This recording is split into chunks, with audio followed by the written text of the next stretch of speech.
La 15a edició de la Universitat d'Estiu de Per l'Horta arriba al Fafar per a clamar per una Horta Sud en peu. Mitjançant tallers, xerrades i experiències col·lectives volen reivindicar l'Horta enfront del que consideren un excés urbanístic que ha potenciat i agreujat els efectes de la dana.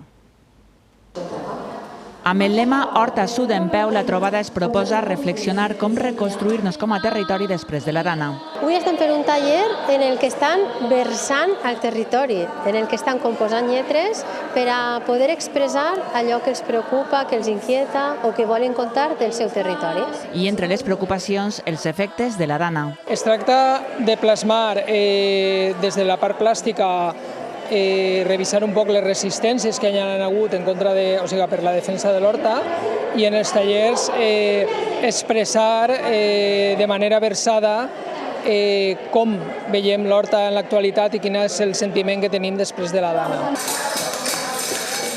Nosaltres pensem que la dana ha reforçat la necessitat de conservar i protegir l'horta precisament perquè s'ha vist com l'excés urbanístic en l'Horta Sud ha sigut un dels problemes que ha destapat la dana. Estem fent una cartelleria per a defensar l'horta perquè és la verdadera infraestructura que es defèn de la dana, principalment. La iniciativa ha rebut enguany el suport del programa de projectes interassociatius per a la transformació de les zones afectades per la dana.